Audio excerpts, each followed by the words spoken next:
Matt, I have 5 things to say to you. Person, woman, man, camera, TV. I don't know. Is that the barometer for human health now? We'll have to ask you at the end and see if you remember. Man, TV, camera, person, flamingo. You'll get extra points. Flamingo up my butt. Good to see you. Yeah, good to see you too as well. So I was hoping this week we could chat about the Golden Square a little more. We need to spend more time chatting about this idea and how this idea has evolved for both of us, I think.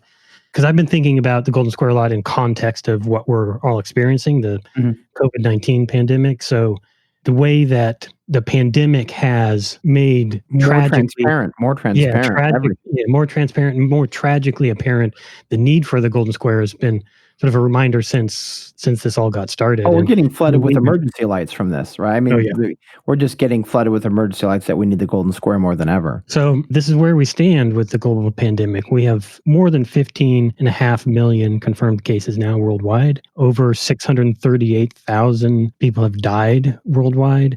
The United States is, again, being the best. More than 4 million confirmed cases. And being the best at being the worst. Almost 150,000, approaching 150,000. Using our biopower to bioterrorism ourselves. And in the last couple of weeks has just made successive records in increases in the amount of cases per day. So as of July 17th, hit over 75,000 cases in one day, most ever, and have hit, I think, a couple times now, at least in July 21st, there was over 1,000 deaths in one day. All of this has meant all kinds of other catastrophes befalling all of us too. So 50 million, or more than 50 million, almost a third of all workers in the US have claimed unemployment or made jobless claims. 5.5 million Americans have lost health insurance. This is adding to the 27 plus million who don't have health insurance. Losing your job during the pandemic is a way to lose health insurance. Good thing we tie everything to employment. 23 million Americans might be facing eviction if there aren't continuations of... And disproportionately folks of color. Yeah. Each month now, June, July, coming on in a couple of days here, August will probably be the same. Almost a third of households in the U.S. are missing on-time payments. 30% in June missed on-time payments or rent or mortgages. 32% in July. All of this highlighting the racial fault lines and divides across North America, where it's really hitting minorities more. What has the state done to help us survive through this? Well, $1,200 and fuck off.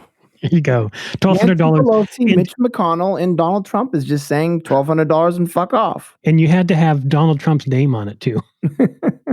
Yeah, if you got the direct deposit, they sent you in the mail thing with Donald Trump's signature on it. You just had to see that it's Donald Trump. Did it have a rubber stamp of his mushroom penis on it? Yeah.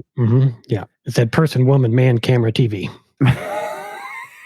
That's what the next one is going to say. It's not going to be a check. It's just going to be a letter that's going to say person, woman, man, camera, TV. Scrawled on cave wall, man, burps. And then the $600 unemployment benefit, what we've called Bernie bucks, because Bernie was the one to keep that. Bucks, yeah. Well, they essentially are, because Bernie was the only one willing to filibuster in the Senate to make sure that was still attached, because Republicans were going to actually strip it in the Senate bill version of that and the CARES Act. So it's Bernie bucks. I mean, say what you want, and that's what it is. And right now, Republicans are threatening to remove it or not have it or reduce it to 70%, maybe $200 or $300 a week extra on top of the unemployment, which is barely above 45% of your paycheck. So it's a ridicule of the system that you're actually going to cancel this. And there's a study that came out this week that said that the $600 a week unemployment benefit, while it has given people more money that wouldn't usually make that money, they're spending it. So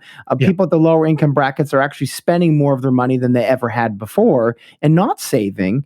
It's more effective as a stimulus than the $1,200, because like other people, me and others, are probably just saving it for some winter that's coming. But people that don't have money are going to spend it, and it's been a good stimulative. And now they might reduce it to just 70% of that. It is a bit odd that there's such opposition. There was such opposition to it in the first place, and continues to be opposition to it, to extending it, or to renewing it, or but to say revisiting this. Because for most folks, me included, you're getting that unemployment check. Almost all of it, if not all of it, goes right to your landlord. So in a certain way, these unemployment benefit extensions are really a subsidy for landlords. Oh, absolutely. Yeah, so and it's remarkable that capital's not there saying, make sure that they give us this money because this is what's keeping the whole property system going. Because what are we going to spend it on except for rent? Yeah, when 70% of Americans are like housing burden, which means they pay more than 30% of their income on housing. And, this is what columnist and writer said is that, housing and cost of living was much cheaper in the 1960s than it is now. We're very housing burdened in this market. Other countries, Germany and other countries have made more humane interventions into their economies to help keep people afloat. No country's really done a good job, just as no country is operating according to the Golden Square. So basic necessities are still commodified everywhere across the globe. These are bourgeois states, ultimately. But these bourgeois states are have done more in some cases. Again, it's a sliding scale of catastrophe. And U.S. always likes to beat everybody out. Sadism is American as apple pie. And so, our government and the capital interests that control it, corporate capture of the state, is just doing its normal malignant sadist act every week. So, thinking the worst of people, this is what Republicans are saying is that, people don't want to get a job and they're going to become lazy. And so we're taking the worst take on everyone and applying it on a mass scale when it comes to fiscal stimulus. Same old story from the U.S. And while everybody's losing jobs and losing the ability to make ends meet, to have basic provisions, and are potentially going to lose their housing, there are the billionaires doing what billionaires do, just being the fucking best. Jeff Bezos. That's where we're number one at, is billionaires. Jeff Bezos, the richest fucking asshole in the world, recently added an estimated $13 billion in one day to his wealth, his nearly $190 billion fortune just recently. Since March through the end of May, billionaire class in the U.S. increased their wealth by about 20%, or nearly $600 billion. And this is where I almost blew my top. Is there was an article that came out saying Jeff Bezos might be the first trillionaire. I was like, what fucking cartoon dystopia is that? I mean, that you're having an article published about, he's at 200, but they're already prepping for him being a trillionaire. Go, Jeff, go. Go all the way to the moon. Let's start up a GoFundMe account. Fuck face. What seems more evident every day as the actions of both the House and the Senate, the Congress of the United States, their actions are just to primarily facilitate bailout of U.S. corporations. They're really, it's hard to tell that there's any difference now between the boardroom and K Street, as it were, because they're acting one and the same. It's entire corporate capture. Yeah. Yes, there was this $1,200 and fuck off. And there's been this temporary $600 a week addition to unemployment insurance, but nothing compared to the potential trillions that corporations have walked away with. I think something like 80% of the stimulus has gone to corporate power. And so, or banks, or whatever you want to underline as the dominant ruling class, and very little has gone to anyone else. Once again, it's a reminder that we could have Medicare for all for just $1 trillion. So we spent $6.6 trillion or $6.5 trillion on stimulus projects, the biggest financial bailout in American history. And we could have already gone past and had Medicare for all at this point. Congress continues to each year pass nearly $1 trillion in funding authorizations for the military. Another $740 billion funding bill was passed, even though there was apparently more support than there ever had been for a minor 10% cut to funding. But of course, that didn't pass. And you have to wonder, some people were saying, well, that's weak sauce that Sanders put at this amendment to the Senate and hopefully in the House. But it was a nice pH test to tell you how many Democrats voted it down, like Kamala Harris and Dianne Feinstein, senators of California, voted it down. Amy Klobuchar voted for the 10% removal. So it tells you how topsy-turvy things are. But once again, that the military-industrial complex is at home and well-rested in both political parties. All of this happening is the context in which the biggest or the largest uprisings in U.S. history, by estimates, 15 to 26 million people have participated in Black Lives Matter movement and protests in the last couple of months. But of course, those have been met with domination by the orange monster in chief. He sent secret police into Portland, Department of Homeland Security, and Law and order, Nixon's law and order. Test case now looking to send into other cities, including Chicago and Albuquerque. And cases are just skyrocketing in the U.S. of COVID infections, but people are refusing to wear masks because it's all a big conspiracy. It's a scamdemic. It's a plandemic. 5G and Bill Gates. Yeah. They're putting microchips in my bloodstream. Person. Woman, man, it's all going into my bloodstream. Yeah, and what a wonderful place. You know, the interesting things about conspiracy theories is there's kernels of plausibility in them. And they are anti-authoritarian in a certain degree. The idea that a powerful elite is controlling us, boy, that sounds pretty Marxist, but it's not materially connected to reality. It's taking a necessary anti-authoritarian look at dominant power and then coming up with simplistic fantasies about it. Too often what liberals do, and even again, this was very disappointed in John Oliver's show this past week, was about this conspiracy theories. And it's the same old liberal take, which is like, because it is this simplistic fantasy conclusion in these theories, like you discount it, make fun of it, and ignore what is a potential leverage point. Yeah, there's kernels of truth in that anti-authoritarian. Because it's about a billionaire. It's about Bill Gates, and Bill Gates is an evil person. And there's a necessary moment where we could leverage that towards clarity and material outlooks towards liberation struggles. But you just wash your hands with them. That's what liberals want to do. And, you know, that's why I say that there's one political party that's not being acknowledged, which is an anti-authoritarian political party. And that's housed within Trump and housed within Bernie Sanders' campaign. And one has an irrational set of motives and understandings of the world, and one has a rational mode of understandings of the world. But their distrust of the powerful elite is important, and it's something we could leverage into a wide-scale movement. I think it's important, too, to recognize, or at least the way I recognize any discussion about conspiracy theories, especially liberal takes on conspiracy theories, is... They have their own. It's called Russiagate. Right, exactly. Is just as a pejorative, because why do we decide to use the term conspiracy theory in certain cases when it's about an irrational fantasy about a totalitarian control or a plot, widespread plots for totalitarian control? But why don't we call 2008 and the global financial collapse a conspiracy? Because there are secret meetings with the ruling elite. We're just not privy to the ones that are actually happening until it's too late. So they are colluding, you know, wealth and power colluding with itself to jerk itself off to the next millennium. But the question is, do you want to take a material, rational approach to looking at those collusions, or do you want to actually create a simplified version? And once again, it's not like the liberals haven't created their own simplified version. Russiagate's a perfect example of that.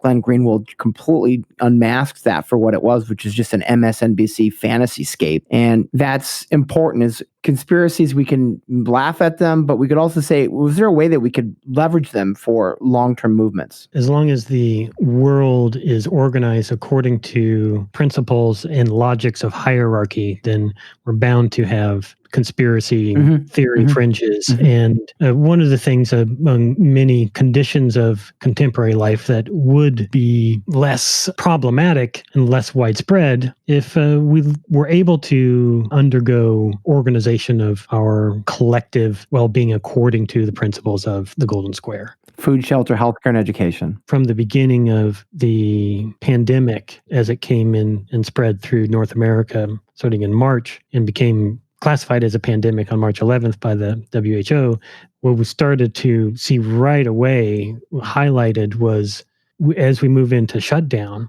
it becomes essential, becomes frontline, are all the things that we need to sort of preserve as last measure of functioning for society are exactly those things that are golden square things. Food, shelter, healthcare, and education. Healthcare, education. just to connect back to our previous discussion about Eric Olin Wright's book and the framework he set up for eroding capitalism and moving towards democratic socialism, I've been thinking more and more about the golden square in this food, shelter, healthcare, education, more than just for what we fight for. What's the North Star for what we fight for? Right. I mean, you can have these strategies that are anti-capitalist, like dismantling, resisting, escaping, all these 4 of them that he thinks are legitimate. The 5th one, smashing, he doesn't think makes any sense. But of those 4 should be organized around the golden square more principally. Like, what are we organizing for if we're going to erode capitalism? Well, fundamentally, we have to decommodify the basic human rights for food, shelter, healthcare, and education. And they're in precisely that order because of the likelihood of you dying from the lack of it, right? Whether it's food, shelter, healthcare, and education, right? Now, that lack of education is a spiritual death, right? Whereas the other ones are much more material, but it's hard to, education does have an effect on these other 3 because we advance these decommodifications through an educational investment and inquiry. So those 4 things are the kind of North Star that we could organize this eroding capitalism project around. I think you came up with this, or whatever. We came up somewhere in conversations years ago, identifying the set of things as the golden square, as an axiomatic collection of things related to shape. Related to quote unquote the golden rule and its similarities in moral principle there. This has been floating around for a long time, and we hope to do a lot more work to articulate the significance of the Golden Square and a project of fighting for and establishing the Golden Square. But part of how it's evolved for me in my thinking too is to be more, I guess, revolutionary than I had initially thought of it.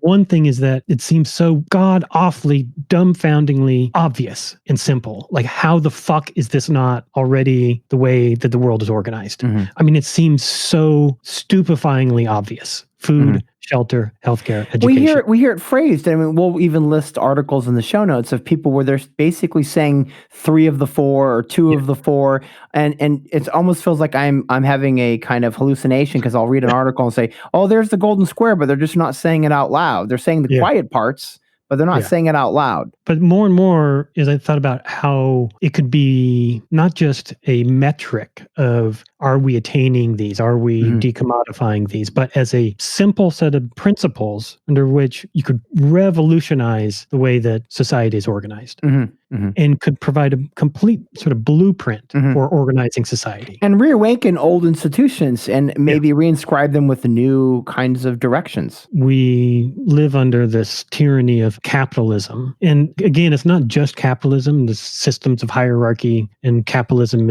happens to be the one where the socioeconomic hierarchy generating machine, that has taken hold and has ruled all of our lives. But capitalism's always sort of defended as bringing the end of history because it's so fucking awesome. Like Francis Fukuyama, thank you. How could we ever have any of this stuff that we have without capitalism and bullshit? All this fucking myth regeneration bullshit. But there is something that I think that is really awesome about capitalism. Beyond it's the awe at its terror that it unleashes and the inequality that it necessarily produces and its resilience against alternatives. But I think there's underlying sort of reason that it continues to be celebrated and continues to be thought of as the only viable way to organize a very complex world. And I think that's because it's really very simple. There's a defining principle. That principle is extraction of value for personal wealth based on exclusive claims to resources. Argues the defining principle of capitalism.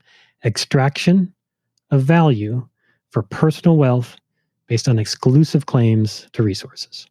And those exclusive claims to resources are often bound with violence, of course, coercion, but it's a property-based horizon. It's not a human rights-based horizon. The entire legal system is organized around notions of property as those exclusive terrains of rights. And so it's a property-based schema. We typically talk about it in terms of private property or property rights. But I think the term exclusive claims is a little more broadly applicable and helps to not confuse it. Because when you use the term rights, why are rights attached to property ever? We need to decouple property and rights as ideas. And so exclusive claims allows for them to be illegitimate, which any rights to private property are illegitimate. And exclusive being, of course, a misanthropy of property-based relations, right? I think one of the things about this that makes it so awesome is because it's this simple principle, and capitalism can look all kinds of different ways. But as long as it's following the simple principle, it's a kind of DNA blueprint that allows for this complex ecosystem of coercion. And I think why it's able to, even though it's completely false, it is a complete fucking lie to say that any way capitalism and democracy go together. It's just fucking bullshit. Well, Milton Friedman's family's coming after you now. It's so fucking stupid. But I think there's something in the simplicity of capitalism as a sort of principle, a sort of DNA blueprint in which something as complex as the whole world can be organized. It makes it seem like freedom. It makes it seem like freedom because it's not prescribing a future. Because its rule set is so simple, or seemingly simple, right? But it infects all social relations. It's not requiring anyone to envision the future. All you have to do is play according to that simple principle, and everything will sort of play out as it's intended to. Just demands are blocked out. Curiosity about alternatives are blocked out because we have to play this little schema out, and it will magically arrive to where we need to go. We're, of course, always told if we play by this schema that we're going to arrive at where we should be as a human race. Being dumbfounded at this set of social circumstances, too, I don't see very often, but I did run across this old passage this week from George Orwell's book, The Road to Wigan Pier. I think it's apropos. Indeed, from one point of view, socialism is such elementary common sense that I am sometimes amazed it has not established itself already. The world is a raft sailing through space with potentially plenty of provisions for everybody. The idea that we must all cooperate and see to it that everyone does his fair share of the work and gets his fair share of the provisions seems so blatantly obvious that one would say that nobody could possibly fail to accept it unless one had some corrupt motive for clinging to the present system. That's because you go to your other raft, motherfucker. My raft goes a little bit higher, but I promise your little ocean tide will make you go higher too. But you get your own personal raft. In 1937. The writer of Homage to Catalonia, and someone who ultimately betrayed socialism toward the end of his life, tragically. But certainly the idea of collaboration, cohesion, cooperation, sitting in that raft, sharing resources, and the expectation that you're going to reciprocate by doing labor in that raft to manage society. It's reasonable. It's practical. It shouldn't be controversial. It shouldn't be even political. No. Well, that's why more and more see the golden square as an equally simple principle by which something as complex as the world could be organized. And really seeing the golden square as a blueprint for socialism. It's a material, organized idea of Maslow's hierarchy of needs, but it also traces back to notions of the golden rule, which is where the phrase the golden square comes from, which is don't do to others what you don't want done to you, right? And so saying that, if you think your children deserve food, shelter, healthcare, and education, then you think someone else's children should deserve the same rights as well. And so that should feel common sense because it's about what you need to survive and exist as a human being. Food, shelter, healthcare, education should be essential human rights provided to everyone that we must decommodify. I think that's the sort of material structure of it. It gives it sort of the square shape, if you will. But I also share something new with you, which is a articulation of it, what the defining principle is. So as a sort of retort to this defining principle of capitalism as an alternative, the defining principle of the golden square is collective responsibility to provide all people with the material means to live a dignified life. Yes. Does that sound? Yeah. And these four things are things that we take for granted if you have them, but you're quite aware that you lack them if you don't. Yeah. They're material aspects of the human condition. When people talk that they want a future for their children, they're principally hoping that they have these things. They will not have to eat and a good place to live and yeah, yeah. safe. Exactly. Safety, security, shelter, food, education. And it's not that, once again, I would preface this is more about having a dignified life rather than a flourishing one. Because for me, the utopian sphere would involve the social achievement of self-actualization, right? Of higher order concerns of artistic expression, sexual well-being, family, community, belonging, social relationships and friendships, the exponential growing of yourself outside of your material needs. All of the noble possibilities of humanity. That's the utopian sphere. Right. Where we move into the flourishing aspects of a human life, not just the dignified aspects of a human life. And that's the divide. Yeah. I think how this idea of the golden square has been evolving in our conversations, food, shelter, healthcare, education, as decommodified rights provided to everyone is the basis of a social contract, that this is the bare minimum for a dignified life. And yeah, let's remember that when the Vietnam War protests happened, a lot of Americans at a higher level than ever were achieving something close to the golden square during the 1950s and 60s, which, people call the golden age of capitalism. That was there. So the basis of meeting those four needs materially allows for the trajectory of the utopian sphere. Yeah, so the golden square is a simple principle for organizing a complex world: food, shelter, healthcare, education. We can summarize it as the defining principle, collective responsibility to provide all people with the material means to live a dignified life. This is really about the material grounding of a decent society. It's the building block, right? Yeah. It is the necessity if we are going to aim to flourish, if we're going to aim to do more than just survive. And by all means, this might seem utopian because it's hard to imagine ever in human history everybody having all four of these things. It hasn't happened.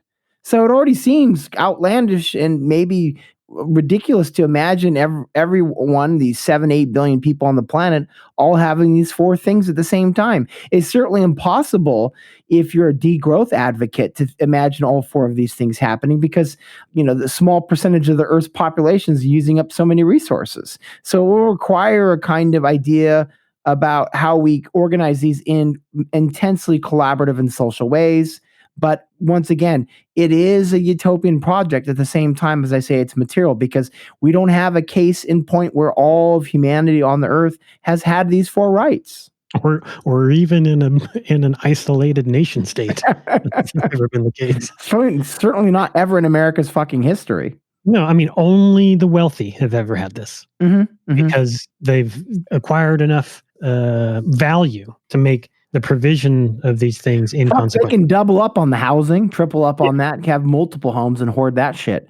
And then say, oh, woe is me.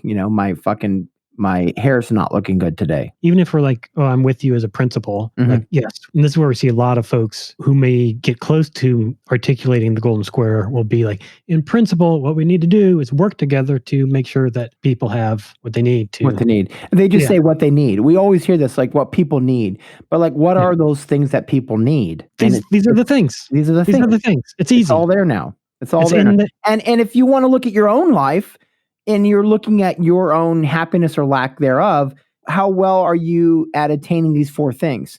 If you have friends that are stressed out because they've lost their job, or they're worried now that quite likely there's going to be a gap or no return to the unemployment Bernie bucks, you'll wonder if your lack of happiness is connected to these things. And that becomes part and parcel of what we see. If you do have them, then it's quite likely you're going to have a happier life. And I think this is what's often the case is with, when you look at happiness studies, like idea of happiness, they're fascinating because they don't actually ever detail these four prescriptions.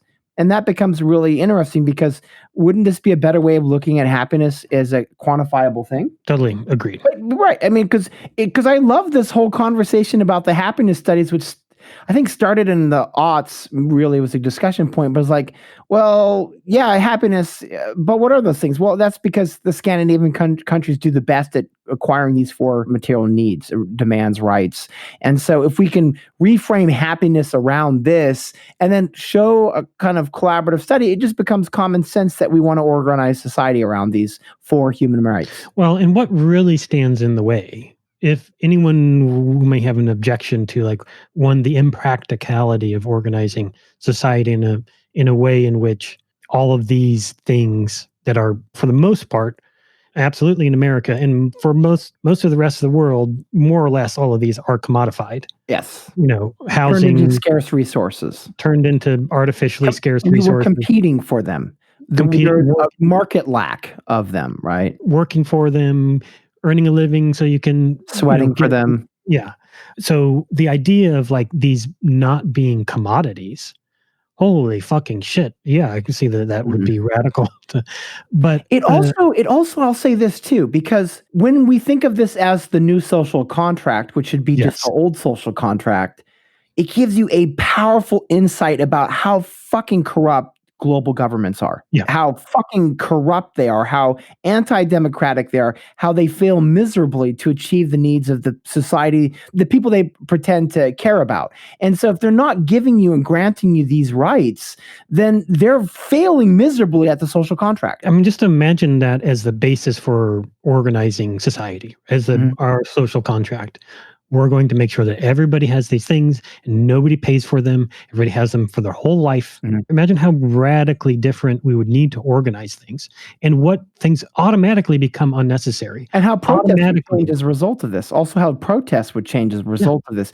Because you could say this issue touches on this lack of this right, and this protest is around this part of that lack of right.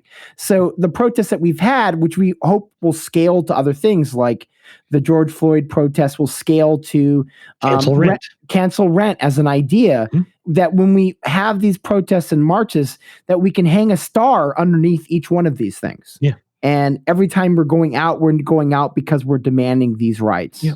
Cancel rent, give everybody healthcare, give everybody education, get rid of our fucking student loans. Like, as a sort of organizing structure too, all of a sudden things are become much more clear. In fact, it mirrors the brilliance and simplicity of DNA, the capitalism of DNA. The capitalism of DNA is simple at its core. And if the left is going to win shit hardcore in a very quick way with a 10-year window we have from the IPCC report from the UN with climate chaos, we have to have also a very simple series of talking points. And I think that was the benefit of Sanders' campaign, and its success was its ability to marshal massive mobilization towards key planks like education, cancel student debt, Medicare for all, the global Green New Deal. That was kind of largely all of his town halls during the campaign were about that. So if we organize as a mass mobilized movement of people across the country, across the world around these four things, our protests are grounded in a kind of new belief system. And so I was thinking a lot how this pandemic would have been handled different if we had been living in or within a society organized around the Golden Square, with these four things as the priority for a social contract and decommodified. In a world with the Golden Square, how would we have handled COVID-19? Well, lots of things I think would have been starkly different. We probably wouldn't have had COVID. I mean, that's the other thing, right? One, it probably wouldn't have come about in the first place. I mean, part of the prevalence and continued danger of outbreaks of zoonotic diseases is due to the way that we are treating the planet and how we are destroying habitats for our relationship other creatures and animals. Our relationship to nature and animals are increasing encroachment on the world of the natural, and to commodify it and relentlessly attack it. This is really why Ebola spread, was because, as Mike Davis talks about in his book on SR1, is essentially these large agro-businesses that were taking up the fishing markets of Nigeria forced people to go into the forest for bushmeat, and that put them closer to chimpanzees and other animals that were very in close connection with bats, right? And so they're going to areas that otherwise wouldn't be for meat because that meat has been taken away by large fishing companies. And so our penetration of the natural world, our desiccation of the natural world is principally a reason for why these keep happening. And also the response, even if the response would have been much more rapid fire. Yeah. If the world is organized around the golden square, that means that we're not organized around death. We're not organized around having militaries and police and other constantly expanding markets, taking things that are non-market and transforming them into object fetishes of destruction. Healthcare is an essential human right. So we would be organizing society around healthcare as one of the 4 pillars of what we need to provide. More hospital beds, more testing already set, more backup equipment, right? Yeah. Because we'd already have a well-funded backup system of equipment needed for testing in ICUs and PPE masks. All of those things would have already existed because, once again, we would have made sure those were funded. Preparedness would be part of just how we would operate. And even still, if we needed to, there was an outbreak and we needed to go into a lockdown sort of mode. One, we could do it because going into lockdown wouldn't mean that all of a sudden big portions of the population become unemployed because they can't go to a job, because you wouldn't need to have a job to stay alive because we would have eliminated the cost of living and you wouldn't be paying rent. There would be no rent. There would be no mortgage. Housing would be part of the deal of being a human on this earth living in. And just the idea that you don't have money and then you get COVID. Yeah. And then the stress of not being able to live in your house actually makes your COVID symptoms worse. So the psychosomatic aspects of not having the golden square affects people's ability to recover from COVID, right? The psychological stress, the attacks to the body that are unconscious and unseen affect the ability for people to even respond in healthy ways to disease. This is why we always know in the big studies, and when Canada was one of the first countries to adopt the universal basic income, one of the big surprises of that when it was done in the 70s was that people got sick less, right? So you can imagine that people were probably already getting good sleep in a world where the golden square was enshrined, already feeling that they were tucked in like a little blanket, right? This is the Danish saying or phrase of being kept and taken care of, is that you're tucked into a blanket by your parents. Yeah, part of how I've started to think of it as more revolutionary than I had initially thought of this idea, the golden square, is all of those little things that we sort of take for granted as necessities that are part of our life that would absolutely be eliminated if we decommodified these things. And it's also the lack of imagination of what is revolutionary, because what has been really kind of monopolized by Leninists and Marxists and Trotskyists is this kind of obsession with smashing the state. We smash the state. That is the only thing that is really revolutionary. Well, who gets to say that? Because this could be revolutionary. This could transcend non-reformist reform, right? And so this can transcend these kinds of ways in which we get to call a revolution, because there is no point in human history where these 4 things have been granted to everyone with the same equitability that we'd want to see in the future. And so by accomplishing this task, we'll notice this. And no surprises here. When you talk about COVID, the most neoliberal countries on earth, the ones that are really run by vicious buffoons like Jair Bolsonaro or Boris Johnson in Britain or Donald Trump, these are countries that have been eviscerated by neoliberalism, been eviscerated by any kind of welfare state. That these attacks on the welfare state has led to these kinds of effects, right? And the countries that are doing the best with this are sometimes they're poor, like Vietnam or Thailand, but in other cases they're just ones that are they have the golden square more attached to their political governance structure. So like with Jacinda Ardern in New Zealand, right? They had 0 cases. They're going to have rugby matches, right? In New Zealand, they're going to have rugby. So, like, because they've got someone that has a matriarchal understanding of human rights, right? And that is foregrounding it about empathy, vulnerability, and making sure basic rights are taken care of. And that's where we're seeing this kind of surprise in the responses. We're actually seeing a real-time photo capture of governments and their value systems And we're seeing the COVID as a way of measuring what is good governance and what is bad governance. What else has the pandemic shown us about the need for the Golden Square? How else has it highlighted the Golden Square as an urgent necessity? I would say just the sense of trust and solidarity between people, like the sense of reciprocity. We've been so devoured by markets and commodities that we view ourselves as consumer actors, where our freedom is about our ability to resist in completely symbolic ways. Refusing to wear a mask is a sign of mafia loyalty to our bioterrorist Donald Trump. And I will kill myself and others around me to show you how much I love Donald Trump. And the 40% difference between Republicans and Democrats about wearing masks, where it becomes part of a lifestyle. I sometimes wonder if Democrats actually believe wearing masks or it's part of their political identity. I would rather the wearing of masks come from a society of solidarity, right? Yeah. Where it's not political and where you wear the mask because you have an awareness that you are made up of other people and those other people flow through you on a daily basis and make you a richer, more fuller human being.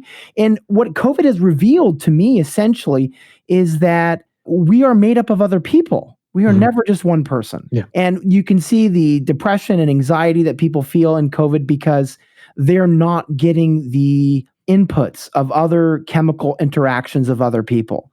And this evisceration of a common shared understanding has allowed us to even be frightened to show solidarity, to show a vulnerability to wear a mask. That if I wear a mask, then I am vulnerable and therefore I am weaker. Well, what if it's the opposite? That you're stronger because you're showing a willingness to be vulnerable with others in a public way,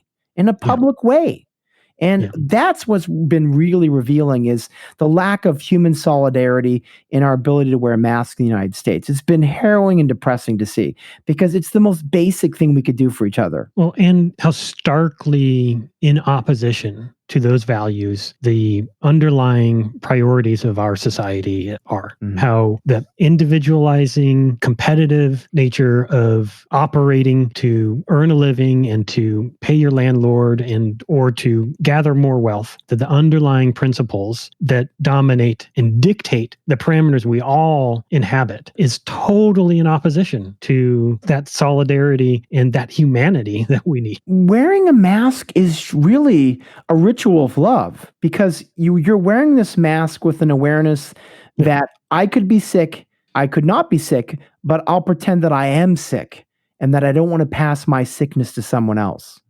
What if we think of not as the mask as a site of vulnerability, but as a way of really showing love to someone you don't know? Right, willing to fight for, as Bernie Sanders said famously at one of his rallies in Brooklyn earlier in the campaigns, that are you willing to fight for someone you don't know? And wearing the mask is indicative of that, right? Is really a love object.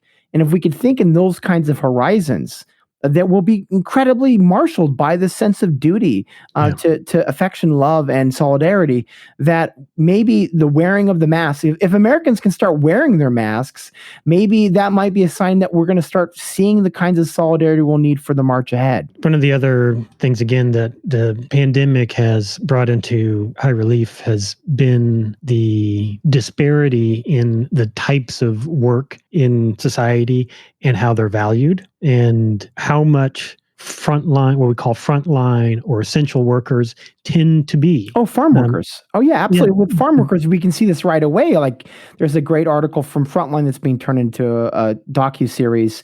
And one of the main focuses is a farm worker named Cynthia Hernandez who has cancer and diabetes. And she has to work in the fields because her mother is relying on her. Her children, two of her siblings, one of her siblings is blind and deaf and is quadriplegic, and she's going in and getting us fucking food. She doesn't even have paperwork, right? And she, what the fuck? Seriously, show some solidarity. Give her some fucking permanent resident shit and healthcare, and also make sure, number one, that she doesn't have to go out in the first place since she already has cancer and she's diabetic. These are people that should be getting, universal basic income. She should not even be working in the fields, even if she came here, quote unquote, illegally. These are people that we should be protecting. Yeah, people who do the most, who give the most, who perform the most essential functions to keep the world running. And to blessed keep us as alive. Yeah. as be that we're celebrating for the first time ever grocery workers. This is Yeah. fucking revolution. Not cops, fucking grocery workers. Yeah.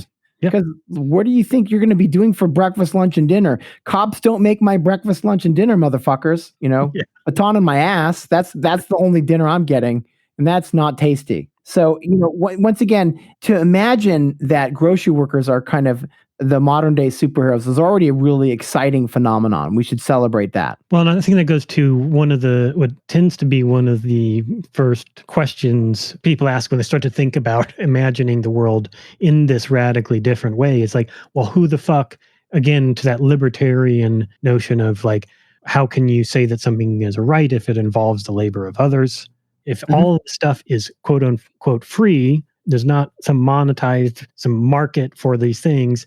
How are we going to do it? How are we going to pay for it? And who's going to do the work? Well, one brings into high relief how unnecessary so much quote unquote work is. How much our society is filled with bullshit jobs, cops, and 30 to 40% insurance, surveillance systems. Yeah, surveillance systems, not maintenance systems, right? Not innovation systems. Again, as an organizing principle, right there, that's everything that's necessary in society: food, shelter, healthcare, education. This is where we should be putting our energy and our work. If we're not doing work towards providing any of those things, food, shelter, healthcare, education, well, then maybe, just maybe, we might have a bullshit job. Maybe it's an unnecessary job. If you're working in finance, is that really necessary? Yes, absolutely. So once again, the money that we're spending for those kinds of things could go to the farm workers, could go to grocery workers, could go to the jobs that are underlining the golden square. And this is when we think about wages, we could think about the location at which your job is essential in attaining and maintaining and creating the golden square and reallocating what pay is based on that. That's one way of looking at the golden square as well. Who's going to do all this work? Well, I'm going to do this work. You're going to do this work. We're all going to do this work. According to Cory Doctorow, we got 300 to 400 years of permanent employment given all the climate fucking disasters we have on our wake. So there's, we can celebrate fully automated luxury communism as a nice shit kicker joke, but we've got a lot of labor that's meaningful and needed to kind of repair the biosphere for the next couple hundred years if we survive these first 10. Well, I'm ready to go do some work. How about you? I am too. All right. Well, till next week. Bye.